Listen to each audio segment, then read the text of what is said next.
We usually talk about the defense. I just watched the NFC Championship game film with Jack Hammer yesterday, and it was enlightening. Jack and I don't often watch defense, so this one was a big one. And now I have a real clear idea of what this defense is and what it's going to be next year. And I want to go like level for level with you and just tell you a quick observation, and I want to know what you think. So I want to talk about the corners.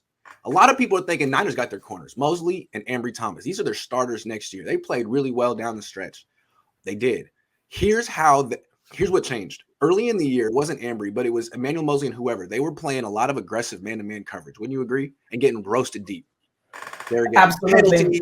And drawing penalties because they could not actually match up. And you were like, damn, DeMeco, that's some aggressive coverage for these, like, you know, undrafted free agents in third round. Like, who do you think these corners are? They were getting roasted. And then the second half of the season, what was Troy Aikman talking about when he watched it? Man, these corners are playing really far off. Why aren't the Cowboys doing anything with CeeDee Lamb and taking advantage? They played really, and you can see it on the coach, they played really far off.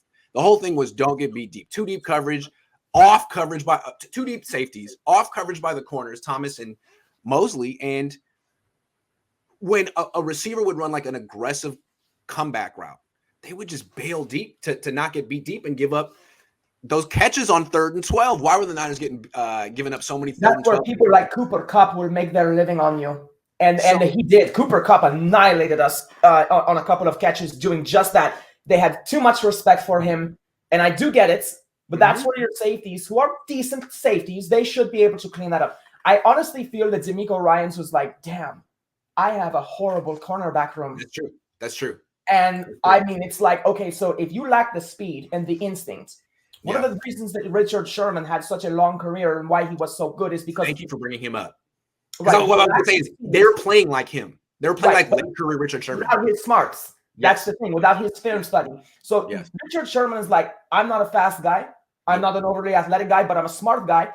And so I will play off to give myself a buffer to make up for my lack of speed and agility. Yes. And I'll correct with a perfect angle, take the perfect route. I know this route. I know what he's going to do. Right. And so that's called game speed. Right. And so real quick, what you do is you don't give up touchdowns. You don't give up big plays. The Ambry, and by the end of the season, Ambry was money on the deep stuff, right?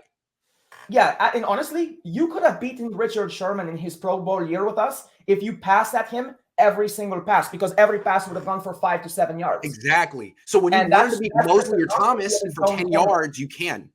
The comeback route is open all day, just like it was for Sherman. That kills me. It annoys me. It's not. It's really. That's not good enough. It'll get you too far. The more likely you will match up against, obviously, a better team and with better offensive weapons. And the yak of Cooper Kupp. Okay, so fine, he catches it 5 yards. What's he do with it after that? When you're playing other teams, when you're playing the Eagles, when you're playing just lesser teams in general, they don't have these players. And we get away with that. We get away with the zone coverage. And okay, they burn us one time for 40 yards. And then the defense tightens up in the red zone. So that's what DeMeco Ryans was doing. He was playing with a weak hand, and he played a really good bluff game. And I admire that. And that is good coordination. Control, help your corners by playing them way off and with two deep safeties and have a great pass rush and a great run defense. There's really no more you can do. But when they had Verrett last year and Saleh was a coordinator, they didn't play like that. They were like, hey, play real far off Verrett and just don't get beat deep. Verrett was in everyone's face like this every snap, running stride for stride with people down. That's what you want. That's a shutdown corner. And lockdown corner. That's what the Niners don't have. And until you have that, you're going to be calling these really conservative soft coverages and probably not going to win the Super Bowl. I feel very strongly that you need a legit corner who can match up like Verrett, face-to-face, stride for stride with the top guys in the league. So I think the Niners should go after a guy like Stephon Gilmore who can actually match up with Cooper Kupp. Otherwise, you're just going to play quarters all day and get roasted. That's roasted. The thing. The Niners were always like, in that game, they were 2 or 3 passes defensed. Yeah. Or 2 or 3 tackles even away from winning that game. And that's the point you're making. It's you just want to buy back 2 or 3 of those catches to OBJ or Cooper Kupp. Absolutely. Well, real quick, I mean, the two big plays. There was the touchdown to Kupp on the right side where Ambry Thomas was covering no one and Tart was late to break. There was that one, right? And then there was the other one in the first half where Skowronek was wide freaking open, Moseley and Ward are both driving down on Kupp, and he drops the ball in the end zone. So those plays were really similar on opposite sides. Basically, both times it's quarters. And you have the number 2 receiver, the guy in the slot, going straight at the safety and making him commit.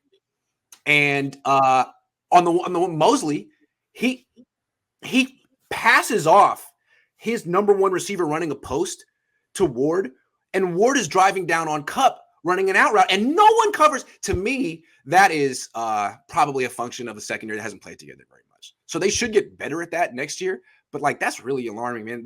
You can't feel confident with them in zone if they can't even pass off. They can't even communicate. It was alarming watching this performance. Ward's an interesting one as well. It's interesting you bring him up because he had some really bad plays in the playoffs that were a component of him not seeing the field well at all. And he had some great plays in the playoffs. He's very aggressive, and I don't dislike that. I feel like he started to get his swagger back at the end of the season, and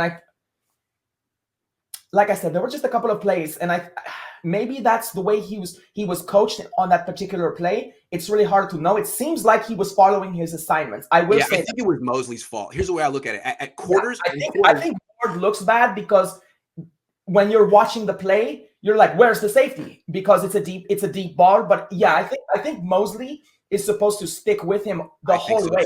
I think so too. I think the way I understand quarters is the safety is responsible for the number 2 receiver. That's the slot guy. If he runs right at him, if he runs 10, 12 yards at you and you don't pick up, who else is going to get him? He can run right by you. If it's 4 verticals, right? If it's 4 verticals and you're playing quarters, that becomes man-to-man real freaking fast as soon as that guy gets up on you. So the whole point of attacking quarters is to get the safety to commit to the number 2 receiver. So that was a quarters beater. He ran right at Jimmy and ran out, and Jimmy's going to have to – that's Cooper Kupp.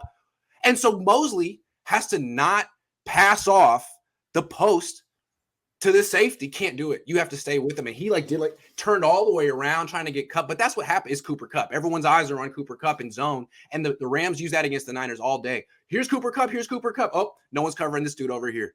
I'm just saying – and this because you're playing zone. You want the ability to play aggressive man-to-man coverage. They don't. DeMeco doesn't think he has that ability with these players. Exactly. Yeah. Again, this cornerback room is limited. It really is.